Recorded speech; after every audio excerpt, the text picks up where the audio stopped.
कई brave sages उस कुख्यात डीमन जैंग चिंटन के चारों तरफ इकट्ठा हो गए। उन सबका हुलिया बहुत मैजेस्टिक था और उन्होंने उसे याद दिलाया कि उसने अब तक कितनी ईविल हरकतें की है। अब वो पूरे कल्टिवेशन वर्ल्ड के लिए एक शर्मनाक नाम बन चुका है, इसलिए आज उसे खत्म किया जाएगा ताकि पैंथियन ऑफ गॉड्स में फिर से हार्मनी लौट सके। उन्हीं में से एक महिला ने कहा कि जैंग किंग अब 10 सेलेस्टियल्स और 10 इमॉर्टल से घिर चुका है। अब उसके पास कोई भी एस्केप का रास्ता नहीं बचा। एक और वॉरियर ने कहा कि अगर डीमन को अपनी हैसियत का अंदाजा है तो वो सेक्रेड बुक ऑफ ट्रांसफिगुरेशन को खुद ही सौंप दे, फिर उसे कम से कम ये इज़्ज़त दी जाएगी कि वो खुद अपनी मर्जी से सुसाइड कर सके। जैंग चिंटन बस मुस्कुराया और बोला, यही तरीका है तुम्हारा, पहले मीठी बातों से फंसाते हो और फिर धोखा देते हो, लेकिन मैंने कभी भी अपनी तलवार किसी निर्दोष पर नहीं उठाई। मेरी तलवार से सिर्फ वही गिरे हैं जो धोखेबाज थे और जो लोग आज मुझे दोष दे रहे हैं, असल में वो बस मेरी कल्टिवेशन टैलेंट से डरते हैं। उसने ये भी जोड़ा कि वो कभी भी इन सब हिपोक्रेट्स की बराबरी नहीं कर पाएगा, लेकिन वो सारे मास्टर्स फिर भी जिद पर अड़े रहे। वो बार बार सेक्रेड बुक ऑफ ट्रांसफिगुरेशन को देने की मांग कर रहे थे। उनका कहना था कि अगर जैंग ने किताब नहीं सौंपी तो उसे सीधे फायरी हेल में फेंका जाएगा, जहां वो दिन रात तड़पेगा। चंकिन टियान ने बस एक चालाक सी मुस्कान दी और बोला, वो किताब तो अब मुझ में समा चुकी है, अब उसे वापस देना पॉसिबल ही नहीं है। ये सुनते ही बाकी सभी फाइटर्स भड़क गए। उन्होंने कहा, तू जीने लायक ही नहीं है, और अगले ही पल चारों तरफ केओस फैल गया। इमॉर्टल्स ने फौरन समझ लिया कि इस डीमन के पास बहुत ही खतरनाक मूव्स हैं। अब एक ही तरीका था, सबको एक साथ मिलकर उस पर वार करना होगा। जैंग किंग टियान ने तब कहा, अब जब मुझे डीमन मान ही लिया गया है तो फिर मैं इस खेल को आखिरी तक खेलूंगा। और उसने सेक्रेड बुक ऑफ ट्रांसफिगुरेशन की पावर को अनलीश किया, एक ऐसी एनर्जी के साथ जिसने पूरे एनसर्कलमेंट को तोड़ना शुरू कर दिया। मास्टर्स ने तुरंत पहचान लिया, ये तो एक डिमोनिक शॉक टेक्निक है। अब सबको बहुत सावधानी रखनी होगी और जितना जल्दी हो सके भागना होगा। लेकिन अगली ही सेकंड सबको एहसास हो गया, अब बचना नामुमकिन है। सब पीछे हटने की सोचने लगे और उसी समय जैंग किंग की हंसी गूंज उठी, एक पागलपन से भरी हंसी। पर अब बहुत देर हो चुकी थी, क्योंकि ये डिमोनिक शॉक टेक्निक एक ऐसा तांडव था जिसमें सिर्फ लक्ष्य ही नहीं बल्कि खुद यूजर भी मर जाता है। अब रेजिस्टेंस बेकार था, जो बचा था वो बस कुछ आखिरी पल थे और उन्हें स्वीकार करना ही होगा। किसी की आवाज आई, कृपा करो। किसी ने चिल्लाकर कहा, टेक्निक पूरी होने से पहले ही मार डालो। लेकिन फिर एकदम सन्नाटा। दूर समुंदर पर एक छोटी सी नाव तैर रही थी। नीले पानी के बीच वो बस हल्के से दिख रही थी। नाव के डेक पर एक आदमी बैठा था, एक छाते के नीचे ठंडी हवा से बचता हुआ। धीरे धीरे उसकी चेतना वापस आ रही थी। उसने अपनी आंखें खोली, सामने देखा और चौंक गया। मैं अभी तक जिंदा हूँ, ये बात उसके लिए चौंकाने वाली थी। फिर वो खुद को देखने लगा और उसे एहसास हुआ वो रिबॉर्न हो चुका है। उसका नाम था जैंग चिंटन, एक मशहूर डीमन जो सेलेस्टियल रियल्म का हिस्सा था। उसे वहां तक पहुंचने में 500 साल लगे थे और अब उसने एक बार फिर इमोर्टैलिटी की चोटी को छू लिया था। अब वो साफ साफ समझ गया ये सब क्यों हुआ और कैसे हुआ। वो लड़का जिसने स्वर्ग और धरती को चीर दिया था, उसकी तलवार ने लगभग पूरे नोन वर्ल्ड को हिलाकर रख दिया था और जहां भी वो जाता लोग डर और श्रद्धा से उसके सामने झुक जाते और अपनी मौत को सम्मान से स्वीकार करते। लेकिन फिर एक दिन उन हेवनली कल्टिवेटर्स ने उससे इतना डरना शुरू कर दिया कि उन्होंने 10 जबरदस्त सील्स बनाकर उसे घेर लिया, उसे खत्म करने और सेक्रेड बुक ऑफ ट्रांसफिगुरेशन छीनने के लिए। लेकिन कोई नहीं जानता था वो किताब तो बहुत पहले ही उसके शरीर में समा चुकी थी। जब उसका कल्टिवेशन रास्ता तोड़ा गया तब उसी ने हेवनली कल्टिवेटर्स की ही ताकत को यूज करके अपने लिए दूसरी जिंदगी खोल ली। अब जब वो रिबॉर्न हो चुका था, उसका एक ही मकसद था, पहले से भी ज्यादा ताकतवर बनना। और उसने खुद से एक वादा किया था जो इस बार तोड़ेगा नहीं। बहुत जल्द जैंग किंग वापस जाएगा सेलेस्टियल रियल्म में और वहाँ अपने दिल के गुस्से को उनके खून से ठंडा करेगा। और तब उसकी यादें उसे ले गई रुओ यू तक, जो अभी भी सेलेस्टियल पैलेस की गहराई में थी। और उसने ठान लिया इस बार वो उसे खुद लेने जाएगा। उसी वक्त जहाज पर मौजूद एक शख्स उसके पास आया और बोला, तू अब तक खाली बैठा है, तुझे तो हू शियाओं के लिए काम करना था। जैंग ये कुछ सोचने लगा। उसे याद आया शायद ये वही वक्त है जब उसकी पहली क्रूज पार्टी थी 20 साल बाद, जो हू टियान हुआ ने होस्ट की थी। और अब वो समझ गया उसे फिर से जिंदगी मिली है। उस टाइमलाइन में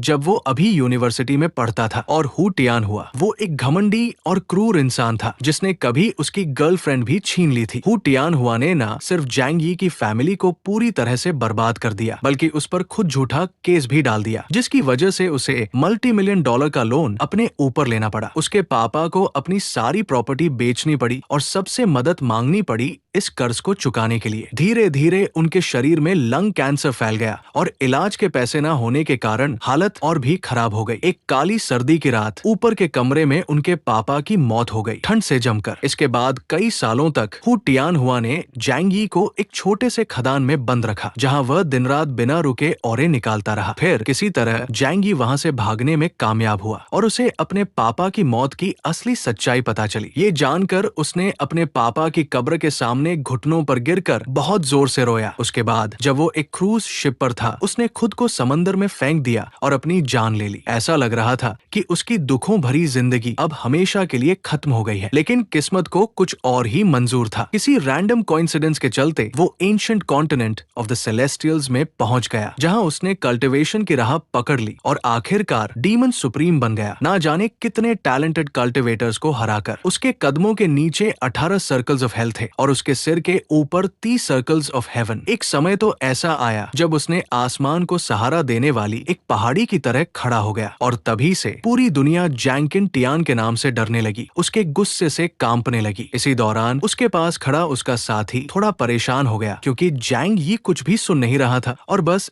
चुपचाप खड़ा था। जोंगी वहां से चला गया ये सोचकर कि अब जब वो दोबारा जन्म ले चुका है तो अब अपने पुराने सारे हिसाब किताब खून से चुका देगा। उसने खुद से वादा किया कि जिसने उसे धोखा दिया है वो उसकी ताकत का एहसास जरूर करेगा और अपने घमंड पर पछताएगा। पीछे से उसके एक क्लासमेट ने ताना मारते हुए कहा। अब समझ में आया कि वो लड़की जैंग यी को क्यों छोड़ गई थी। लेकिन तभी जैंकिन टियान रुक गया। उसके चेहरे पर कुछ ऐसा था जो डरावना और बिल्कुल अलग था। उधर हॉल में लोग आपस में जोर जोर से बातें कर रहे थे और हाल की घटनाओं को लेकर बहुत एक्साइटेड थे। जैंग यी ने हॉल के अंदर झांका, जहां अलग अलग तरह के लोग जमा थे। उसी वक्त उसने जैंग शियाओलन को देखा। वो वही मौजूद थी, किसी और आदमी के साथ। जैंग यी को वो दिन याद आ गया जब उसने 2 साल तक उस लड़की को प्रपोज करने की कोशिश की थी। कैसे उन्होंने एक दूसरे से प्यार किया था और कैसे उसने उस लड़की की जरूरतों को पूरा करने के लिए दिन रात मेहनत की थी। वो उससे सच्चा प्यार करता था, लेकिन उसकी सारी मेहनत बेकार गई, क्योंकि जैंग शियाओलन ने उससे रिश्ता तोड़कर हु टियानहुआ से नजदीकियां बढ़ा ली थी। उसी वक्त उस कपल ने जैंग यी को देखा। लड़की थोड़ी असहज हो गई और उसे देख लिया। उसने गुस्से में पूछा कि वो यहाँ क्यों आया है। हु टियानहुआ ने भी नाराज होकर उसकी ओर देखा। फिर उस कमीने ने हंसते हुए कहा कि तू सही टाइम पर आ गया है। और फिर उसने ऐलान कर दिया कि जैंग शाओलन, जिसे सब जैंग यी की गर्लफ्रेंड समझते थे, अब उसकी है ऑफिशियली। उसके चेहरे पर एक विजेता जैसी घमंडी मुस्कान थी। उसने ताना मारा, जैंग यी जैसा लूजर कभी भी किसी अच्छी लड़की के काबिल नहीं था और जैंग शाओलन इससे कहीं ज्यादा डिजर्व करती है। उसने आखिरी में घिन से कहा, अगर मैं जैंकिन टियान की तरह होता तो अब तक जमीन में समा गया होता। वहाँ खड़े बाकी लड़के भी हंसने लगे, उससे मजाक उड़ाने लगे और अपने मास्टर को कंग्रेचुलेट करने लगे। लेकिन जैंग यी, जिसने 2 जिंदगियां देख ली थी, अब शांति से भरे एक गहरे झील जैसा हो गया था। हु टियानहुआ की सारी कोशिशें बेकार जा रही थी। अब खुद हु टियानहुआ को अजीब लगने लगा था, क्योंकि जैंग यी का काम बिहेवियर उसकी एक्सपेक्टेशन से बिल्कुल उल्टा था। जैंग यी ने अपनी एक्स गर्लफ्रेंड से कहा, अगर तुम चाहो तो मैं इस सब को भूल सकता हूँ और हम वहीं से शुरू कर सकते हैं जहाँ पहले थे। लोग फिर से हंस पड़े। उन्हें लगा कि ये सब पैथेटिक है, एकदम बेवकूफी भरा। किसी ने मजाक उड़ाया, इससे ज्यादा स्टूपिड कोई नहीं हो सकता। सबने ताने मारे, जैंग शाओलन जैसी लड़की इस लूजर को कभी वापस क्यों चाहेगी। फिर वहाँ का स्टूअर्ड भी बोल पड़ा, तुम्हें मिस्टर हु की रिस्पेक्ट करनी चाहिए। फिर गुस्से में बोला, क्या तुम पूरी तरह बहरे हो, किसी की सुनते ही नहीं। इतना कहकर उसने अपना हाथ उठाया, अब सबक सिखाना पड़ेगा। लेकिन तभी कुछ ऐसा हुआ जो किसी ने सोचा नहीं था। जैंकिन टियान ने अपनी लाइट स्पीड मूवमेंट से उसे एक जोरदार पंच मारा। एक ही वार में सामने वाला बैलेंस खो बैठा और उसका चेहरा बुरी तरह घायल हो गया। वो टेबल पर गिरा और सारी प्लेटें बर्तन गिर गए। पूरा हॉल शॉक में फ्रीज हो गया। कोई यकीन ही नहीं कर पाया। इसी बीच जैंग यी ने अपनी मैजिक एक्टिवेट की। चारों तरफ बिजली चमकने लगी। लोग डर के मारे एक दूसरे को देखने लगे। क्या ये सच में हमला करने वाला है? लड़कियां डर के मारे कांपने लगी। जैंग शाओलन ने गुस्से में कहा, ये वो इंसान नहीं रहा जो पहले था। पहले तो सिर्फ मुझे हु टियानहुआ के साथ देखकर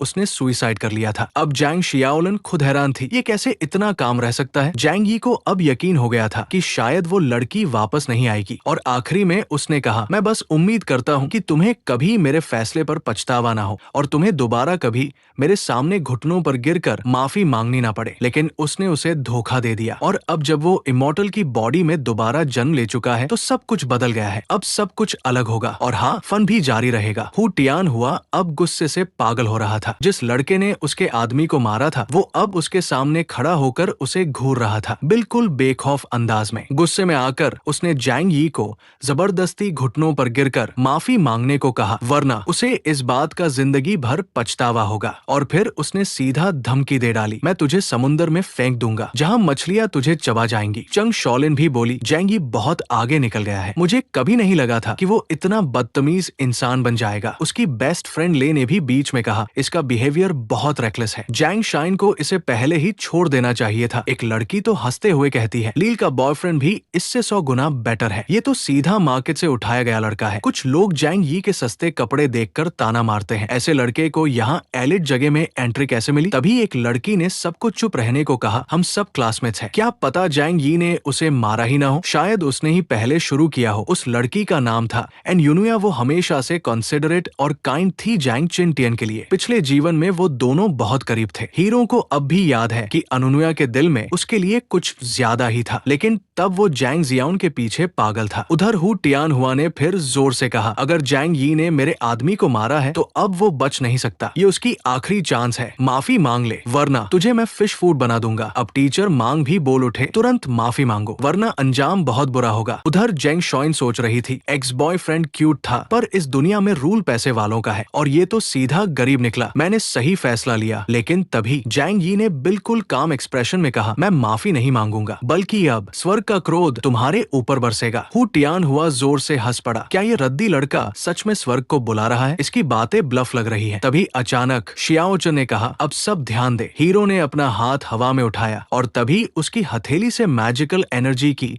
मोटी धाराएं निकलने लगी। उसकी उंगलियों से बिजली निकली और सीधे दुश्मन को जा लगी। इलेक्ट्रिक डिस्चार्ज ने दुश्मन की बॉडी को हिला दिया, उसकी मसल्स सुन्न हो गई और पूरा शरीर दर्द से तड़पने लगा। हु टियान हुआ के मुंह से धुआं निकलने लगा और वो फर्श पर गिर पड़ा। दो नौकर दौड़कर आए, उसे उठाने लगे, घबराए हुए बोले, ये कैसी बिजली थी, इतनी डिस्ट्रक्टिव कहाँ से आई। लेकिन इससे पहले कि वो कुछ और बोलते, एक और लाइटनिंग ब्लास्ट दुश्मन पर गिरी। अब वो पूरे शरीर से कांप रहा था, कन्वल्शंस में। कुछ ही पलों में वो एनर्जी पूरे शरीर में फैल गई, उसका चेहरा डरावनी शक्ल में बदल गया। बिजली का असर बहुत भयानक था। जैंग यी अब भी बिल्कुल शांत खड़ा था, उसके चारों तरफ मैजिकल स्ट्रीम्स और भी घनी हो गई थी। लोग डर के मारे समझ गए हु टियान हुआ की हालत बिगड़ती जा रही है, उसे तुरंत डॉक्टर के पास ले जाना पड़ेगा। डायरेक्टर ने फौरन आदेश दिया, कैप्टन को कहो तुरंत किनारे की ओर जाओ। हु टियान हुआ को उठाकर ले जाया गया और उसके साथ जेन शॉनिन भी भागती चली गई। तभी अनुनुया जैंग यी के पास आई, धीरे से उसका हाथ पकड़ा और कहा, प्लीज केयरफुल रहना, हु टियान हुआ बदला लेगा, उसके कई पावरफुल सपोर्टर्स हैं, उससे टकराना खतरे से खाली नहीं। जैंग यी ने हल्की सी मुस्कान दी और कहा, धन्यवाद दोस्त। फिर वो पलटा और शांति से चला गया। अनुनुया बस उसे जाते हुए देखती रही। सड़क पर गाड़ियां शोर कर रही थी और जैंग यी की आंखों में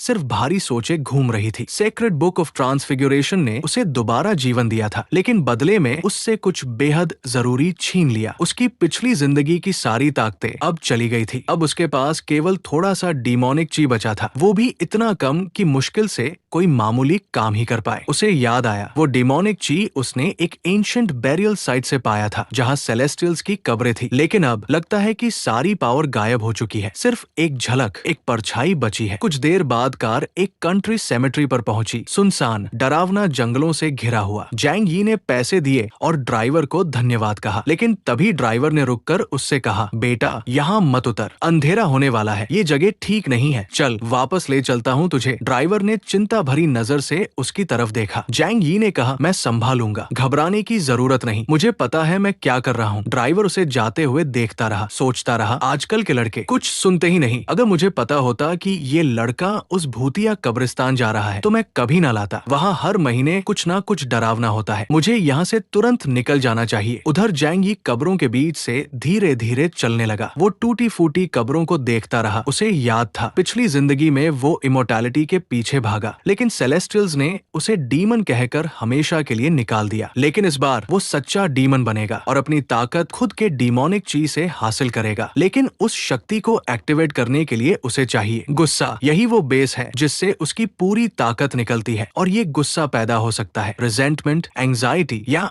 एंगर से। इनमें से कोई भी चीज उस शक्ति को जगाने के लिए काफी होती है। यूंजो की सबसे डरावनी और श्रापित जगह थी ये सेमेट्री, और इसलिए वो यही आया था। ये वही जगह थी जहाँ कभी खून खराबा हुआ करता था, जहाँ क्रूर और ताकतवर योद्धाओं की भिड़ंत हुई थी। किसी को नहीं पता कि इस धरती में कितनी आत्माएं दबी पड़ी है, लेकिन इतना जरूर है कि ये आत्माएं डिमोनिक शे को जगाने के लिए काफी है। अचानक जंगी चौंक गया। उसे महसूस हुआ कि उसके आसपास कोई भारी और अजीब उपस्थिति है। इस जगह के अंदर एक मैजिक सर्कल था और उस सर्कल में कुछ रहस्यमयी और अनजान लोग इकट्ठा थे। वो एक ऐसा सर्कल था जो स्पिरिचुअल कल्टीवेशन की शक्ति रखता था, यानी ये पूरा क्षेत्र किसी खास रिचुअल के लिए तैयार किया गया था। उनमें से एक इंसान ने थकी हुई हालत में अपना हाथ उठाया। वो मदद मांग रहा था, लेकिन इतना थक चुका था कि खड़ा भी नहीं हो पा रहा था। अपनी पिछली जिंदगी में जैंकिन को धरती के इन रहस्यों का ज्ञान नहीं था, लेकिन अब जब उसने कल्टीवेशन की राह देखी तो उसे बहुत कुछ समझ आने लगा। और अब वो हैरान रह गया, क्योंकि धरती पर भी असली सोल कल्टीवेटर्स छुपे हुए थे। ये खोज उसके लिए चौंकाने वाली भी थी और खतरे की घंटी भी। मगर जो चीज उसे परेशान कर रही थी वो ये थी कि इस एरिया में स्पिरिचुअल एनर्जी बहुत कमजोर थी। और तभी उसे किसी बूढ़े आदमी की भारी और हुकूमत भरी आवाज सुनाई दी, जो चिल्ला रहा था कि हुआंग फू को अब और विरोध नहीं करना चाहिए। अचानक उस बूढ़े आदमी की निगाहें जैंग चिंटन की ओर घूमी और उसने शक भरे अंदाज में पूछा, तू है कौन और कहां से आया है? जैंग चिंटन ने बिल्कुल शांति से मगर विनम्रता के साथ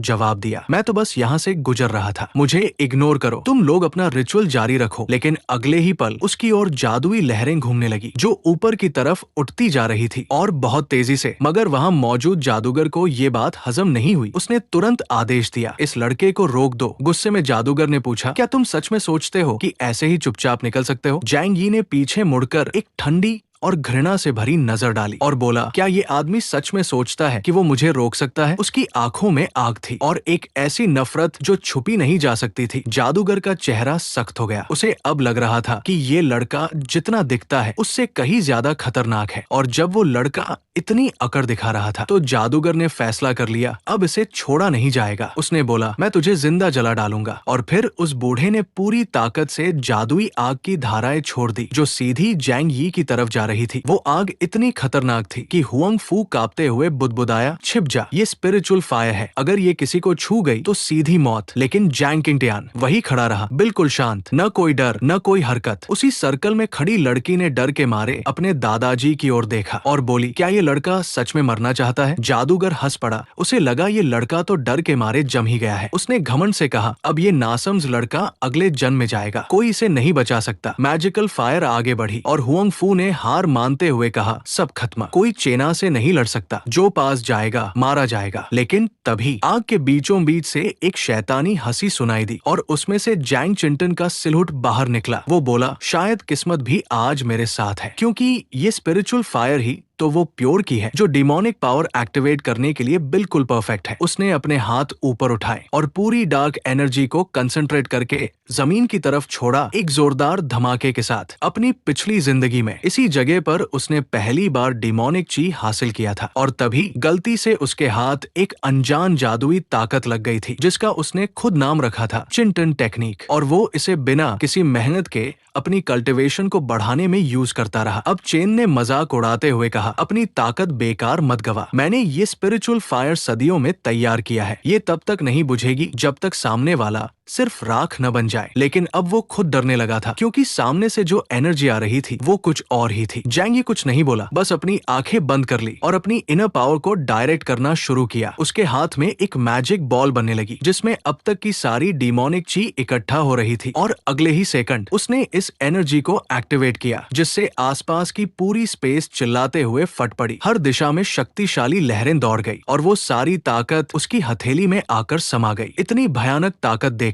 चेन तक हक्का बक्का रह गया। वो तो एक शब्द तक नहीं बोल सका। वो सालों से जिस स्पिरिचुअल फायर को सुधार रहा था, लेकिन वो बूढ़ा जादूगर अब भी ये नहीं समझ पा रहा था कि जैंग किंगटियान ने उसके साथ आखिर किया क्या था। हर चीज कंट्रोल से बाहर हो चुकी थी, लेकिन जैंग किंगटियान अब भी चुप था। वो अपनी फीलिंग्स पर पूरा ध्यान लगाए हुए था, जैसे उसे अपने आसपास हो रही चीजों से कोई फर्क ही नहीं पड़ रहा था। अगले ही पल उसने अचानक अपनी आंखें खोली और उसकी नजरों में ऐसा तेज था जैसे सीधे सामने वाले के सीने में छेद कर दे। फिर उसके पीछे एक भयानक डीमन प्रकट हुआ, कई सिर वाला, विशाल शरीर वाला और दोनों हाथों में ब्लेड शार्प हथियार लिए हुए। लेकिन जैंग किंगटियान उस डीमन के सामने पूरी तरह शांत खड़ा रहा, एकदम सधे हुए फाइटिंग स्टांस में। उसकी बॉडी लैंग्वेज में वो ठहराव था जो सिर्फ एक ट्रू मास्टर में होता है। चेंडा, बूढ़ा जादूगर, हिल गया। उसे अपनी आंखों पर यकीन नहीं हो रहा था। जो कुछ हो रहा था वो उसकी समझ से बाहर था। वो पूरा कांपने लगा। जैसे ही उसने उस डीमन को देखा, उसके अंदर की एक आवाज जोर से कह रही थी, झुक जा। उसकी इंट्यूशन चिल्ला रही थी, किस्मत को मत ललकार। और इस बार उसने अपनी ईगो छोड़ दी और उस डर को मान लिया। चेंडा पूरी तरह जमीन पर झुक गया, सर जमीन से सटा दिया, और अब उसकी हिम्मत नहीं थी कि वो ऊपर देखे। उसी वक्त जैंग चिंटन ने अपने चारों तरफ एक ऐसी एनर्जी रिलीज की जो इंसानी ताकत से परे थी। वो एक तूफान की तरह गूंज रही थी। फिर उसने ठंडी आवाज में कहा, इतनी छोटी सी कीड़े जैसी औकात में मुझ पर हमला करने की हिम्मत, इसका तो एक ही सजा है, मौत। लेकिन तभी चेंडा के अंदर का डर थोड़ी देर को गायब हो गया। उसने सर उठाया और उसे लगा क्या ये सब बस एक इल्यूजन है। लेकिन डर की जगह अब उसमें गुस्सा आ गया था। अब वो सच जानना नहीं चाहता था। अब उसे सिर्फ एक ही चीज चाहिए थी, दुश्मन को खत्म करना। गुस्से में कांपता हुआ वो उठ खड़ा हुआ और जोर से चिल्लाते हुए जैंग यी की तरफ भागा। अगर तुझे आगे बढ़ना है तो पहले मुझे हराना होगा। उसके चारों तरफ स्पिरिचुअल पावर की लहरें घूमने लगी। उसने एक जोरदार स्पेल निकाला और सीधा जैंग यी की तरफ फेंक दिया। लेकिन जैंग किंग टियान टस से मस नहीं हुआ। उसके हाथ में चमकने लगी स्कारलेट मैजिकल करंट, जिसमें थी प्योर डीमोनिक माइट। चेंडा अब बस एक कदम दूर था। लेकिन तभी कुछ ऐसा हुआ जो किसी ने सोचा भी नहीं था। वो ऐसे उछला जैसे कोई टुकड़ा हो और उसके शरीर ने जोर से पास के पेड़ में जा टक्कर मारी। पेड़ की लकड़ी चटक गई और चेंडा दर्द से बेसुध हो गया। उसकी पूरी बॉडी जमीन पर गिरी, इतनी जोर से कि वो दर्द से खांसते हुए तड़प उठा। वो डर और हैरानी में सर उठाने की कोशिश कर रहा था, लेकिन अभी भी शौक में था। तभी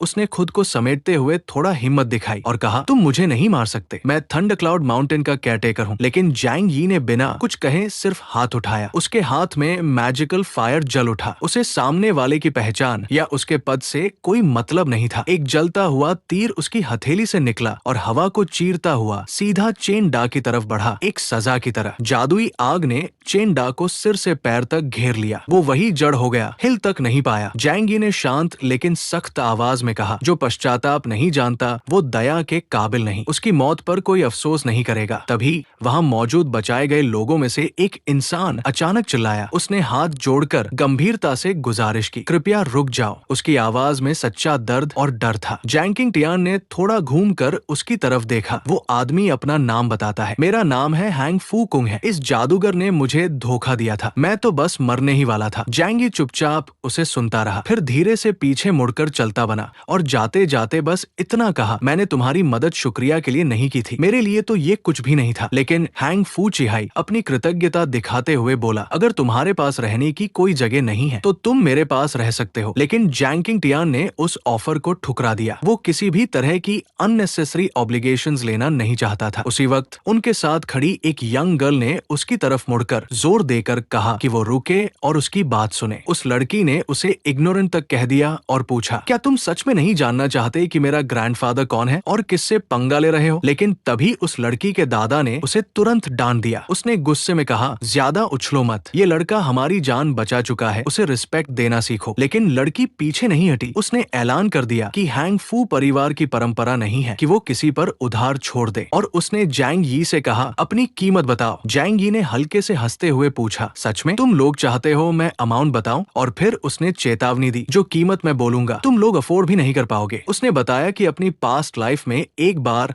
उसे एक बड़ी जंग सुलझाने के बदले में पूरी जमीनें ऑफर की गई थी, लेकिन तब भी उसने मना कर दिया था। और अब तुम मुझसे बाजार की तरह सौदा करने को कह रही हो। हंग फू चांगहाई ने जल्दी से माफी मांगी। उसने कहा कि उसकी ग्रैंड डॉटर थोड़ी बिगड़ी हुई है, लेकिन उसका इरादा गलत नहीं था। फिर उसने झुककर सच्चे मन से माफी मांगी। इसके बाद हुआंग फू चांगहाई ने धीरे धीरे अपनी जैकेट की अंदर की जेब में हाथ डाला और एक कीमती चीज निकालने लगा। उसने बताया कि ये एक गिफ्ट है जो हैंग फू परिवार की तरफ से सच्चे आभार के तौर पर दिया जा रहा है, क्योंकि इस लड़के ने उसकी और उसकी पोती की जान बचाई थी। यू ने तभी टोका, ये तो मैजिकल जेड है, इतनी बड़ी चीज तो इतनी छोटी बात के लिए बहुत ज्यादा है। लेकिन उस आदमी ने उसे झट से टोक दिया, बिल्कुल मत बोलो अब, इस वक्त बहस की जरूरत नहीं है। जैंग किंग टियान ने उस जेड को ध्यान से देखा और एक पल के लिए उसकी आंखों में कुछ चमका, जैसे उसे लगा कि उसने इस पत्थर को पहले भी कहीं देखा है। उसे याद आया कि शायद यही वो डिवाइन जेड है जिसमें डिवाइन पावर छुपी हुई है। थोड़ा सोचने के बाद उसने शांत होकर कहा, अगर ऐसा है तो ठीक है, मैं मान लेता हूँ ये आर्टिफैक्ट इस बचाव की कीमत के तौर पर पर्याप्त है। उसने बूढ़े आदमी को धन्यवाद कहा और बोला, अब से हम दोनों बराबर हैं। किसी पर कोई उधारी नहीं। यूं थोड़ी चिढ़कर बोली, इस जेड के साथ तो हमारा पूरा परिवार चाहे तो कुछ भी खरीद सकता है। अगर सब कुछ बेच भी दें तब भी ये सबसे वैल्यूएबल चीज होगी जो हमारे पास है। उसने साफ दिखाया कि उसे ये गिफ्ट बहुत ज्यादा लगा। लेकिन हुआंगफू चंघाई ने शांति से जवाब दिया, अब मैं खुद जानना चाहता हूं कि ये यंग सोल कल्टीवेटर आखिर है कौन। लड़की ने जवाब दिया, ये वो इंसान है जिसकी स्पिरिचुअल पावर उसे बस एक कदम दूर रखती है ग्रेट मास्टर बनने से। बूढ़े आदमी ने सहमति में सिर हिलाया और कहा, इसने मुझे इतनी आसानी से हरा दिया, शायद हम इसकी असली ताकत की कल्पना भी नहीं कर सकते। उसी वक्त यू को एहसास हुआ कि उसके ग्रैंडफादर क्या इशारा कर रहे थे। उसे लगा जैसे वो कह रहे हों कि जांगचिंग तियान कोई और नहीं बल्कि टॉप लेवल मास्टर है। हुआंगफू चंघाई ने तुरंत उस बात की पूरी तरह पुष्टि कर दी। उसने कहा, मुझे इसमें जरा भी शक नहीं है। उसने आगे कहा, हाईएस्ट लेवल मास्टर्स बहुत ही रेयर होते हैं, खास तौर पर अर्थ पर जहां वो कभी सामने आते ही नहीं। ग्रेटर दैन सिर्फ आम लोगों के लिए नहीं बल्कि बड़े बड़े क्लैंस भी शायद उन्हें पहचान नहीं पाते, लेकिन आम लोगों के लिए ऐसे किसी मास्टर से बस एक झलक मिलना भी बहुत बड़ी बात मानी जाती है। ये कहने के बाद बुजुर्ग ने एक बार फिर अपनी पोती की तरफ देखा और पूछा, क्या ऐसे इंसान से रिश्ता बनाने के लिए उस जेड को देना सही नहीं था? यू ने कोई बहस नहीं की। किसी ग्रेट मास्टर से मिलना और दोस्ती करना, वो मौका किसी भी कीमती चीज से कहीं ज्यादा कीमती होता है। उसने ये भी जोड़ा कि सबसे चौंकाने वाली बात यह है कि वो इतना यंग है और फिर भी इतनी ऊंचाई तक पहुंच चुका है। इसी दौरान जेंग यी जंगल के किनारे पर पहुंच चुका था। वो डिवाइन पावर के बारे में सोच रहा था, जो असल में स्पिरिचुअल एनर्जी की ही एक खास किस्म होती है, हेवन और अर्थ की एक पवित्र शक्ति। ऐसी मैजिकल पावर किसी इंसान की पूरी क्षमता को उजागर कर सकती है, लेकिन यहाँ तक कि सेलेस्टियल किंगडम में भी ये बहुत ही रेयर मानी जाती थी। उसे कभी उम्मीद नहीं थी कि ऐसा कोई आर्टिफैक्ट उसे इस छोटी सी अर्थ पर मिल जाएगा। हीरो हल्का सा मुस्कुराया, शायद वाकई में उसकी किस्मत साथ दे रही थी। वो मैजिकल जेड असल में उतना छोटा नहीं था जितना ऊपर से दिखता था। जंगचिंग ने तय कर लिया कि वो इस मौके का पूरा फायदा उठाएगा और उस जेड की सारी एनर्जी को पूरी तरह अब्सॉर्ब कर लेगा। उसने अपनी हथेली में चमकते उस पत्थर को ध्यान से देखा, जो ब्राइट लाइट में टिमटिमा रहा था। अगले ही पल उसने अपनी मुट्ठी कस ली और अपनी इंटेंशन को फोकस किया। जेड ने तुरंत एक मैजिकल रिएक्शन दिया, जैसे किसी सोई हुई शक्ति को जगा दिया गया हो। आखिरकार ये आर्टिफैक्ट डिवाइन पावर को एक्टिवेट करने में केपेबल था और जंगचिंग तेन के लिए ये बहुत ही टेम्पटिंग बात थी। उसने ध्यान लगाया और उसके चारों तरफ ब्रोकन मैजिकल स्ट्रीम्स लहराने लगे और धीरे धीरे वो शक्तिशाली एनर्जी स्पाइरल्स में बदल गए। हीरो को महसूस हुआ कि सब कुछ बिल्कुल वैसा ही हो रहा है जैसा उसने सोचा था। मैजिक उसकी बात मान रही थी और हवा में एक अलग ही तनाव भरने लगा। एक पल बाद हीरो ने हाथ आगे बढ़ाया और सामने पड़े एक पत्थर पर बिजली सी तेज एक चमकदार वार गिराया। वो पत्थर टुकड़ों में बिखर गया। लाइटनिंग की ताकत इतनी ज्यादा थी कि अपने टारगेट का कोई नामो निशान तक नहीं बचा। यहाँ तक कि हुईन हुआ, पर जो टेक्निक उसने पहले इस्तेमाल की थी वो भी इस नई शक्ति के आगे कुछ नहीं थी। अब उसकी लाइटनिंग मैजिक कई गुना ज्यादा शक्तिशाली हो चुकी थी। लेकिन हीरो को यह भी समझ में आ गया कि ये ताकत अभी सिर्फ मामूली एनिमीज के लिए काफी है, असल मेन एनिमी को हराने के लिए। उसे साफ दिख रहा था कि लाइटनिंग मैजिक में कोई कमी नहीं, बस उसकी एनर्जी रिजर्व ही उसे रोक रही है। लेकिन जैसे जैसे उसकी कल्टीवेशन बढ़ेगी वैसे वैसे ये ताकत और भी खतरनाक बनती जाएगी। तभी जांग चिंतीन ने देखा कि पास की पहाड़ियों पर जोरदार मैजिकल करंट्स टकरा रही हैं, जिससे जमीन हल्के हल्के कांप रही थी। हीरो ने संकरे हुए नजरों से उस अजीब घटना को देखा। साफ था, वहां कोई बहुत जबरदस्त बैटल चल रही थी। फिर एक चट्टानी पहाड़ी के पीछे से एक लड़की की झलक मिली, जो चमचमाती हुई मेटल आर्मर में थी, जो किसी पुराने बैटल रेलिक जैसा दिख रहा था। वो लड़की एक भयंकर लड़ाई में थी, एक ऐसे आदमी के खिलाफ जो लगता था कि उसे पकड़ना चाहता है और उसकी शक्ति को अब्सॉर्ब कर अपने कल्टीवेशन के लिए इस्तेमाल करना चाहता है। उस लड़के की आवाज घोड़े जैसी कर्कश थी। वो चिल्लाकर कह रहा था कि लिंग शाओवांग, तू इतनी दूर कैसे भाग निकली और अभी तक अपने बड़े भाई से भी कैसे बची रही? लड़की ने गुस्से में जवाब दिया, बिफांग एक घटिया और बेहया इंसान है, मैं अब उसके कंट्रोल में नहीं रह सकती। अगले ही पल वो नीचे झुकी और उसकी आर्मर बहुत तेजी से बदलने लगी, एक कॉम्पैक्ट स्ट्रक्चर में समट गई। और फिर लिंग शाओवांग अब अपने डिफेंस के बिना सामने थी, लेकिन इसके बावजूद भी लड़की की नजरों में हिम्मत और घृणा साफ झलक रही थी। उसने तेज आवाज में अपने दुश्मन को चेतावनी दी, दूर रहो मुझसे। वो बिना आर्मर के भी लड़ने को तैयार थी। जांग यी ये सब बड़े ध्यान से देख रहा था। उसके मन में एक सवाल आया, क्या इस दुनिया में सच में कॉम्बैट मैक्स हैं? हो सकता है उसकी इंटरवेंशन की वजह से ये दुनिया बदलने लगी हो, या फिर ये सब पहले से मौजूद था, बस उसकी पिछली जिंदगी में उसे इसका पता नहीं चला। ये सवाल अब भी अनसुलझा था। उधर बीफंग भी धीरे से जमीन पर उतरा और उसके शरीर से भी मेटल सेगमेंट्स अलग होने लगे। उसने शांत स्वर में लड़की को चेतावनी दी कि वो अब और विरोध न करे, क्योंकि वो 1-2 दिन नहीं, सालों से उसका पीछा कर रहा था और इस बार वो उसे हरगिज नहीं जाने देगा, क्योंकि लिन शाओवांग के पास कुछ ऐसी इन्फॉर्मेशन थी जो उसे हर हाल में चाहिए थी, नहीं तो उसकी सारी मेहनत बर्बाद हो जाती। लड़की ने खुद को मजबूत दिखाने की कोशिश की, लेकिन उसकी आवाज में हल्का सा कांप झलक गया। उसने बाई फैंग को नीच कहा, लेकिन उसकी आंखों में डर साफ दिख रहा था। इसी बीच लिन शाओवांग ने नोटिस किया कि इस जंगल की खाली जगह में वो दोनों अकेले नहीं थे।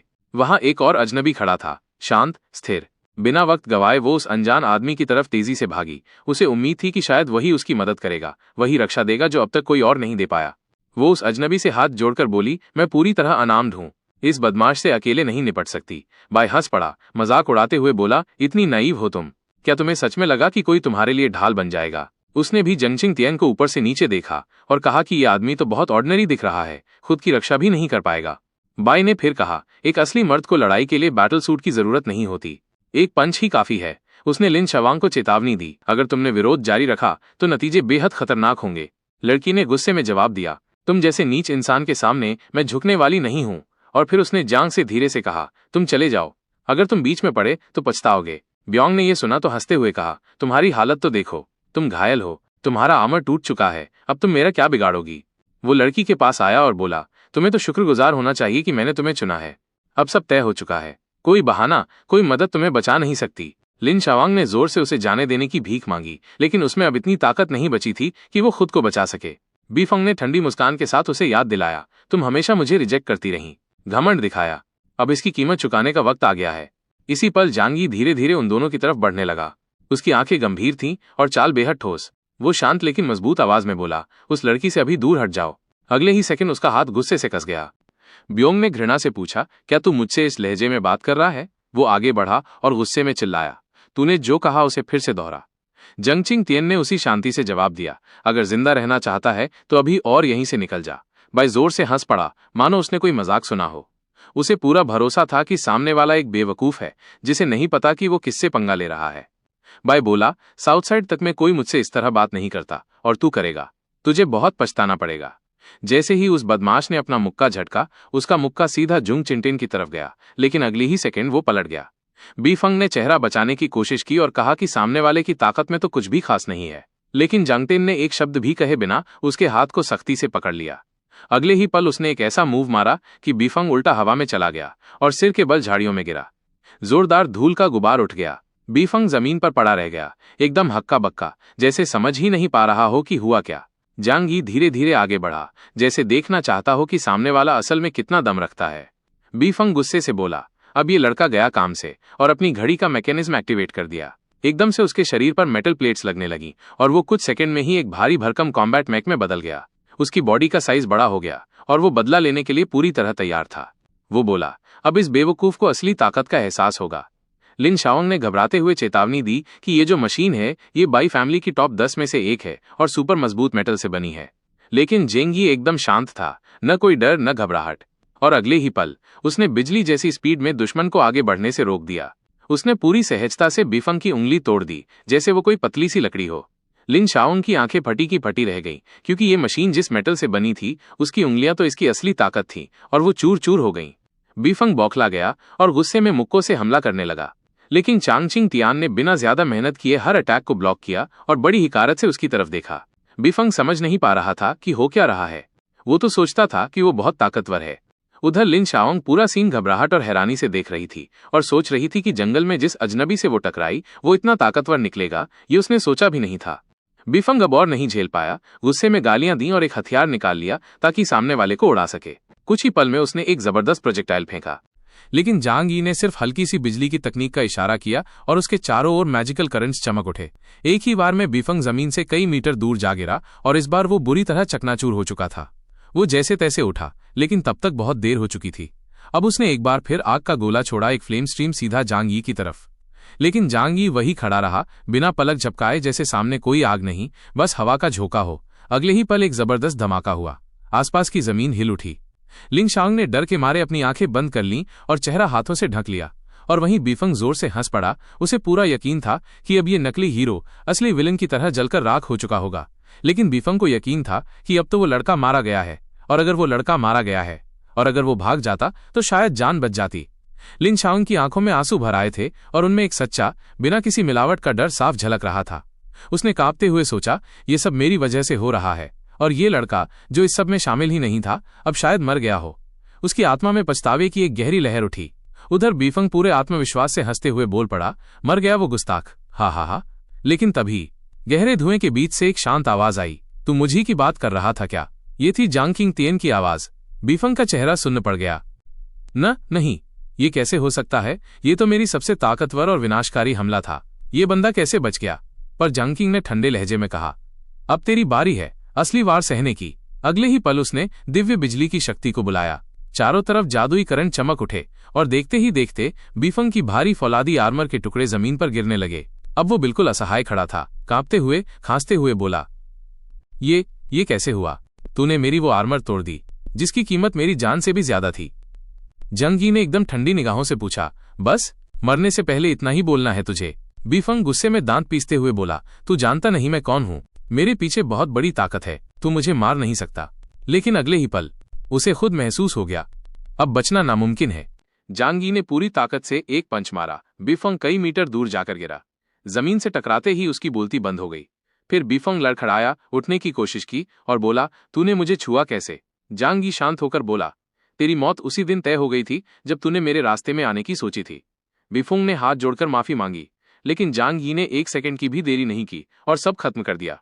इसके बाद वो चुपचाप मुड़ा और आगे बढ़ गया। लिन शाओवांग अब भी शौक में थी, लेकिन तभी उसने आवाज दी, रुको। जांग यी रुका और पूछा, क्या चाहिए? लड़की ने अपनी तारीफ को छिपाया नहीं और बोली, तुम जरूर कोई कल्टीवेटर हो। उसने फिर कहा कि उसका मैक टूट गया है, नेविगेशन सिस्टम नहीं है और उसे घर लौटना है, लेकिन अकेले डर लग रहा है। लेकिन वो चाहकर भी कुछ बोल नहीं पाई, बस चुपचाप अपने साथ चल रहे लड़के की पीठ को देखती रही। थोड़ी देर बाद उसने हिम्मत जुटाई और खुद का परिचय देते हुए उससे उसका नाम पूछा। जब लड़के ने अपना नाम बताया तो उसने मुस्कुराते हुए खुद को भी इंट्रोड्यूस किया और फिर थोड़ा झिझकते हुए पूछा, क्या तुम कहीं कल्टीवेशन यूनियन से तो नहीं हो? जांग यी थोड़ी देर के लिए चौंका, फिर रुक गया और सीधा पूछा, ये क्या चीज है? कभी सुना ही नहीं इसका नाम। उसके चेहरे पर जेन्युइन सरप्राइज था। लिन शाओवांग ने जवाब में कहा, तुम इतने ताकतवर हो, तुमने ब्योंग को एक झटके में हरा दिया और तुमने कल्टीवेशन अलायंस का नाम भी नहीं सुना। ये तो थोड़ा अजीब है। फिर जांग यी थोड़ी देर सोचता रहा और बोला, तुम जरा डिटेल में बताओ, मैं समझना चाहता हूं।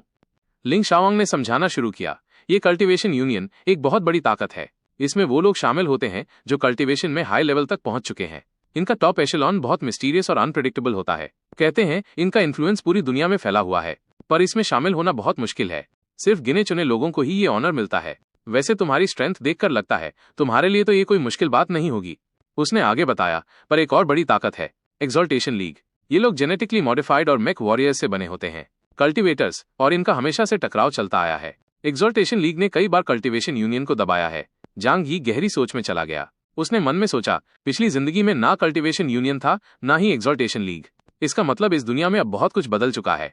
तभी लिन शाओंग ने कहा, बाईफोंग एक्सॉल्टेशन लीग की साउथ आइलैंड ब्रांच से था, इसलिए मैं तुम्हें वार्न कर रही हूँ, जो हुआ है उसके बारे में किसी को मत बताना, वरना बी फैमिली और ये लीग तुम्हारे पीछे पड़ सकते हैं। उसने सलाह दी, कुछ दिन साउथ आइलैंड से दूर रहो। अगर पता चल गया कि बाईफोंग की मौत में तुम्हारा हाथ है तो बदला लेना तय है। जांग यी सोच में पड़ गया, ये लोग कौन हैं? सब इनसे डरते क्यों हैं? आखिर इनमें ऐसा क्या है? लिन शाओंग ने बताया, ये जेनेटिक म्यूटेशंस की वजह से ताकतवर हुए हैं। इनके पास ऐसे मैक सिस्टम्स होते हैं जो इनकी ताकत को बढ़ा देते हैं। कल्टीवेटर्स को इनके सामने टिकना मुश्किल होता है, पर जांग यी ने मन में ठान लिया, ये मैक वॉरियर्स असली खतरा नहीं है। इनकी ताकत सिर्फ मशीन्स पर टिकी है। इस दुनिया में चाहे जो हो जाए, मैं एक डीमन के तौर पर बुराई को जीतने नहीं दूंगा। इस बार मैं इमॉर्टल नहीं, एक वेनरेबल डीमन बनूंगा। उसने सोच लिया, अब वो किसी पर भरोसा नहीं करेगा। अब वो अकेला ही अपना रास्ता तय करेगा। कुछ देर बाद दोनों एक शहर की सड़क पर पहुंचे। चारों तरफ चहल पहल थी और लोग आ जा रहे थे। जांग यी ने कहा, यहाँ कोई खतरा नहीं है, मैं बस तुम्हें शहर तक छोड़ने आया था। और फिर वो वापस मुड़ने ही वाला था कि लिन शाओंग ने उसका कपड़ा पकड़ लिया। वो बोली, मैं यहाँ साथ रह सकती हूँ? जांग यी ने सिर खुजाते हुए कहा, मैं हॉस्टल में रहता हूँ, शायद मुश्किल हो। तभी लिन शाओंग की आंखें चमकी, ओह, तो तुम स्टूडेंट हो? किस ईयर में हो? मैं ईस्टर्न समर यूनिवर्सिटी को देखना चाहती हूँ बहुत दिन से, मैं बहुत एक्साइटेड हूँ। 20 मिनट बाद दोनों एक साथ फुटपाथ पर चल रहे थे। जांग यी मन में सोच रहा था, ईस्टर्न समर यूनिवर्सिटी, यही मेरी पिछली जिंदगी की कहानी शुरू हुई थी और अब मैं तीसरी बार यहाँ आया हूँ। चुपचाप चलते हुए दोनों यूनिवर्सिटी के गेट के पास पहुंचे। उसी वक्त बेंच पर बैठे कुछ स्टूडेंट्स ने लिन शाओंग को देखा और बोले, क्या लड़की है यार, पर ये हमारी यूनिवर्सिटी की स्टूडेंट तो नहीं लगती। और वहीं पास खड़े एक आम से लड़के को देखकर कुछ स्टूडेंट सोचने लगे कि इतनी खूबसूरत लड़की आखिर ऐसे लड़के के साथ क्यों चल रही है। उसी वक्त लिन शाओंग ने माना कि उसे बहुत भूख लगी है और उसने सुझाव दिया कि क्यों न पहले कैंटीन चलें। इतना कहकर वो गुनगुनाते हुए मस्ती में आगे बढ़ गई और जांग यी बस शांत निगाहों से उसे जाते हुए देखता रहा। इसी दौरान दो दोस्त लिली और जांग शाओलन कॉरिडोर में चल रहे थे और बात कर रहे थे उस हादसे की जिसमें जोंगक्विंग टियान ने हुइनहुआ को बुरी तरह घायल कर दिया था। अब उसे लंबे समय तक हॉस्पिटल में रहना पड़ेगा। लिली ने कहा कि उसने उस लड़के के साथ काफी वक्त बर्बाद कर दिया और अब अगर वो सही फैसला लेना चाहती है तो उसे उससे कोई रिश्ता नहीं रखना चाहिए। जांग शाओलन ने जवाब दिया कि चिंता करने की जरूरत नहीं है, उसे अपने फैसले पर पूरा भरोसा है और वो जानती है कि क्या कर रही है। लिली ने फिर कहा कि अब तो जांग यी को देखने का भी कोई मतलब नहीं, क्योंकि जब से जांग शाओलन ने उसका फायदा उठाया है वो तो अब किसी काम का ही नहीं रहा। उधर लिन शाओंग कैंटीन में चिकन लेग्स का मजा ले रही थी और जांग यी को भी एक ट्राई करने को कहा। उसी वक्त लिली और जांग शाओलन भी वहीं मौजूद थीं और जो उन्होंने देखा उससे वे पूरी तरह हैरान रह गईं। जांग यी ने चिकन लेने से मना कर दिया, कहा कि अभी उसे भूख नहीं है, लेकिन लिन शाओंग ने जिद की, बोली बस थोड़ा सा चख लो, बहुत स्वादिष्ट है। वो करीब आई और बोली, खाकर देखो, टेस्ट से चौंक जाओगे। उसी वक्त किसी ने जांग यी का नाम पुकारा। उसने धीरे से मुड़कर देखा, जांग शाओलन सामने थी। उसकी आंखों में गुस्सा और आवाज में कंपन था। उसने गुस्से में पूछा कि वो लड़की उसे खाना क्यों खिला रही है। उसकी नजरों में जलन और नाराजगी साफ दिख रही थी, जैसे वो चाहती थी कि जांग यी तुरंत कोई सफाई दे। जांग यी ने ठंडे लहजे में जवाब दिया, ये मेरा पर्सनल मामला है और इससे तुम्हारा कोई लेना देना नहीं है। जांग शाओलन ये सुनकर सदमे में आ गई। उसे कभी उम्मीद नहीं थी कि जांग यी ऐसा भी जवाब देगा जैसे उसने ब्रेकअप के बाद तुरंत किसी और को अपना लिया हो। लिली ने भी दखल दिया, बोली इस लड़के को अब किसी और से रिश्ता रखने का कोई नैतिक अधिकार नहीं है। जांग यी ने सीधे उनकी आंखों में देखते हुए कहा, क्या तुम दोनों वाकई मुझसे और हूं टियान हुआ से मिलना चाहती हो? इसी बीच आसपास भीड़ जमा हो गई। लोग फुसफुसाने लगे कि जांग शाओलन तो कब से हूं टियान हुआ के पीछे पड़ी थी। कुछ लोग लिंग शाओलन को देखकर कहने लगे कि वो तो जांग शाओलन से कहीं ज्यादा खूबसूरत और अच्छे स्वभाव वाली लगती है। लिन शाओलन को धीरे धीरे जांग यी की फीलिंग समझ आने लगी। वो सोचने लगी कि ये लड़का कभी इस लड़की के लिए पूरी तरह से डिवोटेड था और अब वही लड़की उस पर आरोप लगा रही है। इस पर जांग शाओलन ने गुस्से में कहा कि वो लिंग शाओलन से सारे रिश्ते तोड़ दे और उससे दूर हो जाए। लेकिन लिंग शाओलन ने पूरी मजबूती से जवाब दिया, बोली तुम्हें कोई हक नहीं कि जांग यी को बताओ कि उसे किसके साथ रहना है। शाओलन अब गुस्से से कांपने लगी, बोली तुम कौन होती हो बीच में बोलने वाली? लिली ने भी घमंड से कहा, इस लड़की को अपनी औकात पता होनी चाहिए, हम लोगों के हू टियान हुआ से अच्छे कनेक्शंस हैं। लिंग शाओंग ने जवाब दिया, मुझे पूरी कहानी नहीं पता कि जांग यी और तुम्हारे बीच क्या हुआ, लेकिन एक बात तो साफ है, तुम्हारी तरफ से धोखा हुआ है। वो सोचने लगी कि जांग यी जैसा इंसान इस तरह के व्यवहार के लायक नहीं था और ये भी मानना पड़ा कि शाओलन का उसे छोड़ देना शायद अच्छा ही हुआ। फिर उसने पूरी हिम्मत से कहा, अब से तुम जांग यी से दूर रहोगी। शाओलन अब पूरी तरह भड़क चुकी थी। उसने कहा, अब मैं तुम्हारे इस बेहुदा बर्ताव का बदला जरूर लूंगी। लेकिन तभी लिन शाओंग के चारों तरफ एक जादुई रोशनी बनने लगी जो उसकी पूरी बॉडी को एक चमकदार सिलहूट में ढाल रही थी। लोग हैरान रह गए, जैसे उन्होंने अपनी आंखों पर यकीन ही नहीं किया। लिन शाओंग ने गुस्से में पूछा, मैंने सही सुना ना? जांग शॉन पहले से लड़ने को तैयार था, लेकिन लिली और उसकी दोस्त जमीन पर गिर गईं और डर से कांपने लगी। उनमें इतना भी साहस नहीं बचा था कि वो खड़ी हो पाती। लिन शाओंग ने ठंडी मगर चेतावनी भरी आवाज में कहा, ये मेरी पहली और आखिरी वार्निंग है, जांग यी से दूर रहो। उसी समय उसके साथ आए लड़के ने उसे आवाज दी, चलो यहां से, मुझे इन लोगों के साथ एक पल और नहीं रहना। लिन शाओंग ने उसका पीछा किया और बोली, सच कहूं तो मेरा भी मन कर रहा है कहीं बाहर चलकर कुछ खा लें ताकि दिमाग शांत हो जाए। पीछे खड़े लोग अब भी हैरान थे। वो एक दूसरे से कह रहे थे, उस लड़की ने तो एक बहुत पावरफुल फर इस्तेमाल किया और वो लड़का, वो तो बहुत लकी था। जांग शाओलन ये सब सहन नहीं कर पा रहा था। उसने दूर से चिल्लाकर कहा, जांग यी को इसका पछतावा जरूर होगा, हुइनहुआ उससे कई गुना ताकतवर है। उधर जांग यी और उसका दोस्त यूनिवर्सिटी से बाहर निकलकर शहर की भीड़भाड़ वाली सड़कों पर आगे बढ़ने लगे। जांग यी ने थोड़ा उदास होकर अपना फोन निकाला और तभी उसमें एक पुराना नोटिफिकेशन दिखा। उसने गौर किया कि यह मैसेज काफी पहले भेजा गया था, लेकिन जिस नंबर से आया था शायद अब वो एक्टिव नहीं रहा। पर तभी फोन के उस पार से आवाज आई। वो आवाज थी उसके पिता लाओ जांग की। उन्होंने हल्की सी मुस्कान के साथ कहा, चिंता मत कर, मुझे पता है कि डेट पर खर्चा हो जाता है। जांग यी ने जवाब दिया, नहीं, पैसे की बात नहीं है, मैं बस आपकी आवाज सुनना चाहता था। और बातचीत जारी ही थी कि अचानक कोई आदमी पास आया। वो आदमी गुस्से में था, उसके चेहरे पर झुंझलाहट थी।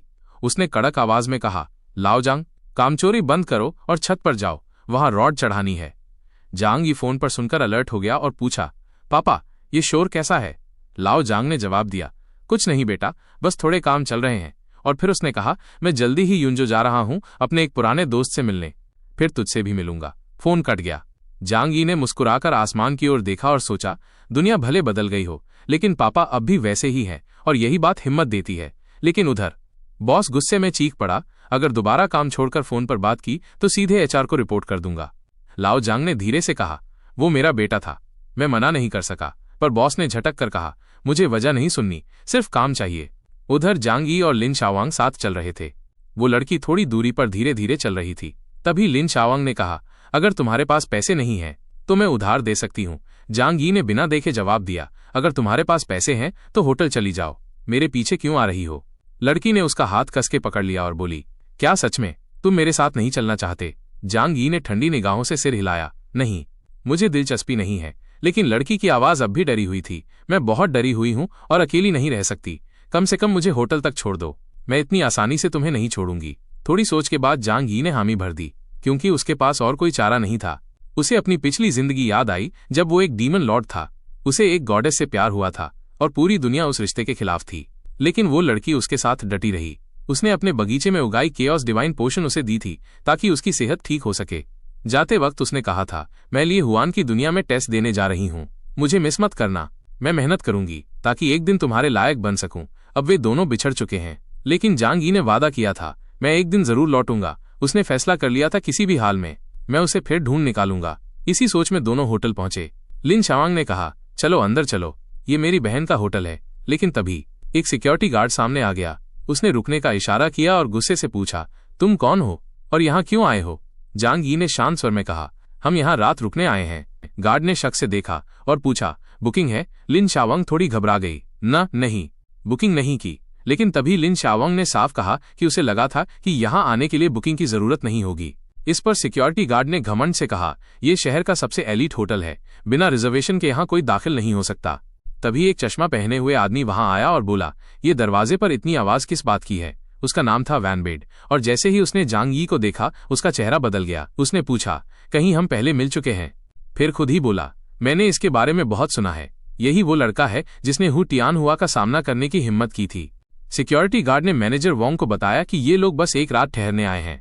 लेकिन मैनेजर का दिमाग कुछ और सोचने लगा और उसने कहा, तुम्हें पता भी है इस होटल का दूसरा शेयर होल्डर कौन है? हु टियान हुआ का बाप। फिर हंसते हुए बोला, गरीब लड़का अपनी गर्लफ्रेंड के साथ हमारे होटल में आ गया, शायद रास्ता भटक गया होगा। सिक्योरिटी गार्ड ने भी हाँ में हाँ मिलाई, ऐसे लोग तो 30 यूएन वाली गंदी बंजार बिल्डिंगों में सोते हैं या सीढ़ियों में। जांग यी ने सब कुछ शांति से सुना और ठंडे लहजे में बोला, मुझे एक कमरा चाहिए। वैनबेड उसकी बेशर्मी पर भड़क गया, चलो यहाँ से निकलो और अपनी लड़की को भी ले जाओ। लेकिन तभी एक तेज थप्पड़ पड़ा वैनबेड के चेहरे पर। भीड़ में सन्नाटा छा गया। जांग यी ने सिर्फ एक हाथ हिलाया और मैनेजर हवा में उड़ गया। उसी समय कॉरिडोर में हाई हील्स की आवाज सुनाई दी। वहां आ रही थी जांग शाइन और लीली। जैसे ही उन्होंने मैनेजर को जमीन पर देखा, चौंक गईं। शाइन ने पूछा, तुम ठीक हो? लीली बोली, ये हिम्मत किसकी हुई? वोंग बड़ों ने बमुश्किल जवाब दिया, तुम लोग ठीक वक्त पर आ गए, ये गरीब लड़का अपनी गर्लफ्रेंड को यहाँ ले आया। शाइन और लीली चौंक गईं। क्या? वो लड़की को डिनर पे ले गया और अब रूम में ले जाने वाला है? शाइन गुस्से से बोली, तू दो चेहरे वाला इंसान है। लीली ने पूछा, ये लड़की कहाँ से पकड़ लाया? फिर जंग शाओलन, जो उसकी एक्स वाइफ है, शक से पूछती है, कहाँ से उठाकर लाए हो इस लड़की को? लेकिन जंग यी अब भी शांत है, तुमसे मतलब नहीं है, एकदम साफ कर देता है कि वो किसी को कुछ बताने वाला नहीं है। शाओलन अब गुस्से में फट पड़ती है, अगर अभी नहीं बताया तो मैं इस लड़की का चेहरा बिगाड़ दूंगी। और ये कहते हुए वो तेजी से आगे बढ़ती है, हाथ सीधा लिन शाओवांग की तरफ उठाकर। लेकिन लिन शाओवांग कोई कमजोर लड़की नहीं थी। उसने साफ कहा, बिल्कुल भी करीब मत आना। और फिर एक जोरदार मुक्का जांग शायान के मुंह पर। शायान लड़खड़ाई, इस सस्ती औरत ने मुझे मारा। पर लिन शाओवांग रुकी नहीं, एक के बाद एक मुक्के पड़ते गए। शायान को भागना पड़ा। लिन शाओवांग ने कहा, अगर जांग यी अब तक तुम्हें बर्दाश्त कर रहा था तो मैं बिल्कुल नहीं। हार चुकी शाइन ने वम्बेट से चिल्लाकर कहा, कोई बुलाओ, इसे रोको। मैनेजर ने तुरंत आदेश दिया, सिक्योरिटी बुलाओ, इस गरीब लड़के और इसकी गुस्ताख गर्ल को गिरफ्तार करो। कुछ ही पल बाद गार्ड्स की एक टुकड़ी सामने खड़ी थी, साथ में कुछ हथियारबंद पुलिस वाले भी। शायान ने पुलिस में से एक को, जिसका नाम वोंगे था, आगे बुलाकर कहा, इन लोगों को सबक सिखाओ। और फिर बॉडीगार्ड्स का झुंड आगे बढ़ा जांग यी और लिन शाओवांग को पकड़ने के लिए। लेकिन उन लेडीज ने हल्की सी मुस्कान दी और बोली, अब सब देखेंगे कि कौन क्या कर सकता है, मजा आएगा। अगले ही पल सारे गार्ड्स एकदम से वहीं जम गए। जो उन्होंने देखा उससे सबके होश उड़ गए। होटल का एक और टॉप मैनेजर चियांग कई तेजी से आगे आया और थोड़ा चौंकते हुए बोला, ये सब क्या हो रहा है? वोंग बडेन थोड़ा हड़बड़ाया और बोला, सर आप यहाँ कैसे? लेकिन फिर झट से लहजा बदल लिया और चापलूसी में लग गया। चियांग काई ने उसे बीच में ही काटते हुए सख्ती से कहा। इतनी जोर की आवाज थी कि होटल की शांति और रेपुटेशन दोनों खतरे में आ गए हैं। वोंग बडेन ने तुरंत जांग यी और लिंग शाओंग की तरफ इशारा किया और बोला, ये औरत एक गरीब लड़के के साथ आई है और हमारे स्टाफ पर हमला कर दिया। वहीं जांग यी और लिंग शाओंग शांत खड़े सब देख रहे थे, बिना कुछ बोले। चियांग काई ने फिर ध्यान से देखा और खुद से बड़बड़ाया, ये सब चल क्या रहा है? वनबाड़ों को पूरा यकीन था कि अब इनकी बैंड बजने वाली है। वो मुस्कुराया और बोला, अब समय आ गया है सजा का, अब ये लोग बच नहीं पाएंगे। पूरा माहौल चुप हो गया। टेंशन इतनी गाढ़ी थी कि काटो तो खून निकले, लेकिन जांग यी और लिंग शाओंग अब भी एकदम शांत खड़े थे। वहीं वैन बार्डन और उसकी टीम एकदम तैयार खड़ी थी, पीछे हटने का कोई इरादा नहीं था। पर तभी अचानक से चियांग काई ने एक कदम आगे बढ़ाया, झुककर लिंग शाओंग को सलाम किया और बोला, चेयरमैन लिंग। उसने कांपती आवाज में माफी मांगी, मुझे माफ कीजिए, मैं आपको पहचान नहीं पाया, बहुत बड़ी गलती हो गई। पूरा हॉल सन्न रह गया। सब एक दूसरे को देख रहे थे, जैसे किसी ने कोई बड़ा राज खोल दिया हो। चेयरमैन लिंग, चियांग काई के मन में ख्याल आया, इन बेवकूफों को ये तक नहीं पता कि होटल की सबसे बड़ी शेयर होल्डर यही है चेयरमैन लिंग। लिंग शाओंग सिर्फ अपने कॉन्टैक्ट्स की वजह से ही नहीं, बल्कि अपनी काबिलियत की वजह से भी एक बड़ी बिजनेस वुमन थी। अब तक अकड़ में खड़ी जांग शाओलन एकदम से कांपने लगी। डर ने उसे घेर लिया। लिंग शाओंग ने उसे दोबारा एक जोरदार थप्पड़ मारा और बोली, मुझ पर चिल्लाना बंद करो। शाओलन ने डरते हुए माफी मांगी, मुझे नहीं पता था, और शर्म से नजरें झुका लीं। इसके बाद वोंग बडेन की बारी आई। लिंग शाओंग ने उसे भी एक जोरदार थप्पड़ जड़ा और कहा, तुझे तो मैं बिल्कुल माफ नहीं करने वाली। वो जमीन पर जा गिरा और जैसे तैसे बोला, मुझे माफ कर दीजिए, मैंने आपको नहीं पहचाना। लेडी ने कड़ा जवाब दिया, तूने मेरे दोस्त का अपमान किया है और ये बात कभी नहीं भूली जाएगी। अब चियांग काई ने सबको आदेश दिया, सब घुटनों पर आकर माफी मांगो। कोई चारा नहीं बचा, एक एक कर सब घुटनों पर गिर गए। इसके बाद जांग यी और लिंग शाओंग वहां से मुड़कर चल दिए। लिंग शाओंग ने कहा, अब यहां हमारा कोई काम नहीं। वहीं पीछे से जांग शाओलन को यकीन ही नहीं हो रहा था कि जांग यी इतनी बड़ी लेडी के साथ घूम रहा था। उसकी दोस्त लीली बोली, इतना मामूली लड़का और ये लड़की, यकीनन ये लड़की इसे सिर्फ टाइम पास के लिए यूज कर रही है। उधर होटल के बाहर जांग यी ने लिंग शाओंग से कहा, हम होटल पहुंच ही गए हैं, अब मुझे निकलना चाहिए। थोड़ी शर्माते हुए लिंग शाओंग बोली, शायद तुम्हें मुझमें कोई दिलचस्पी नहीं। जांग यी बस मुस्कुराया, हाथ हिलाया और बोला, थोड़ा सा सस्पेंस छोड़ देता हूं। लेडी सोचने लगी, बाकी लड़के तो मुझे पाने के लिए पीछे पड़ जाते हैं, लेकिन ये बंदा तो जैसे इंटरेस्टेड ही नहीं है। इतने में उसका फोन बजा। हुआंग फू यून का कॉल था। उसने कहा, एक इमरजेंसी है, तुम्हारी जरूरत है, अगर कहो तो मैं अभी आकर तुम्हें पिक कर लूं। जांग यी ने शॉर्ट में जवाब दिया, ठीक है, मैं इंतजार करूंगा, और इसी के साथ वो बातचीत खत्म हो गई। दूरी पर खड़ी जांग शाओलन और लीली सब कुछ देख रही थीं और हंसते हुए बोली, हमें तो लगा था कि ये लड़का यहां से धक्के खाकर निकलेगा। शाओलन बोली, जांग यी सोचता है कि वो लिंग कुन के साथ टॉप पर पहुंच जाएगा, लेकिन सबको साफ दिख रहा था कि जांग यी उस एलिट्स वाले सर्कल का हिस्सा नहीं था। उसकी फ्रेंड ने भी हामी भरी, ये तो खुद ही फंसा है, अब देखना कैसे खुद को बचाने के लिए जमीन पर गिरकर गिड़गिड़ाएगा। तभी उन लड़कियों ने देखा कि एक बेहद एलिगेंट और पावरफुल लड़की हुआंग फू यून, जो एक रॉयल फैमिली से थी, जांग यी की तरफ बढ़ रही है। दोनों लड़कियां एकदम सन्न, उनकी आंखें चौड़ी हो गईं, जैसे एक भी पल मिस करना नहीं चाहती थीं। जांग शियान ने कंफर्म किया, वो वही है, वही हुआंग फू यून जिसे अब तक बस न्यूज और मैगजीन में ही देखा था। असल जिंदगी में हुआंग फू यून और भी ज्यादा खूबसूरत लगी, एकदम ग्रेसफुल फिगर और पावरफुल आभा के साथ। वो एक एलीट लेवल की इंसान थी और उनकी हुआंग फू फैमिली तो हु फैमिली से भी ज्यादा ताकतवर मानी जाती थी। अगर कोई उनसे मिल भी ले तो वो भी अपने आप में बहुत बड़ी बात होती। इधर हुआंग फू यून सीधा जांग यी के पास पहुंची और दोनों लड़कियां दंग रह गईं। उनकी जुबान बंद हो गई, आंखों के सामने जो हो रहा था उस पर भरोसा नहीं हुआ। जांग यी बड़े आराम से हुआंग फू यून के साथ चलकर गाड़ी में बैठ गया, जैसे ये सब नॉर्मल हो उसके लिए। लड़कियां उसे हैरानी से देखती रहीं। ये लड़की इससे मिलने ही आई थी। जांग शॉन का गुस्सा फूट पड़ा, उसका खून उबलने लगा। फ्रेंड लीली ने बस इतना कहा, लगता है जांग यी जितनी तेजी से जगह बदलता है उतनी ही तेजी से लड़कियां भी बदल लेता है। अब गाड़ी रुकी एक बड़ा और एलिट बिल्डिंग के सामने। आयरन के ऊंचे गेट से घिरी ये बिल्डिंग रॉयल थी। आंगन में खड़ा था हंग फू कुंग है। उसने तुरंत जांग यी को पहचान लिया और आदर से स्वागत किया। मैं तुम्हारा ही इंतजार कर रहा था, आओ। जांग यी थोड़ा हैरान हुआ, ऐसी क्या अर्जेंट बात थी जो मुझे तुरंत बुलाया गया। उन्होंने कहा, चलो अंदर, हॉल में पहुंचकर सब साफ हो जाएगा। जैसे ही वो हॉल में घुसे, जांग यी ने देखा कि सेंटर में एक बुजुर्ग साधु बैठे थे और कुछ लोग बेड्स पर लेटे हुए थे बिना किसी हलचल के। सिचुएशन सीरियस थी। हंग फू कॉन्ग है ने फिर परिचय करवाया, ये हैं लियू शांग चोंग, लॉन्गहू माउंटेन स्कूल के शिष्य और एक फेमस स्पिरिचुअल मास्टर। फिर वो जांग यी की तरफ इशारा करते हुए बोले, ये लड़का कमाल का है, शायद ये हमारी मदद कर सके। लियू शांग चोंग को बात हजम नहीं हुई।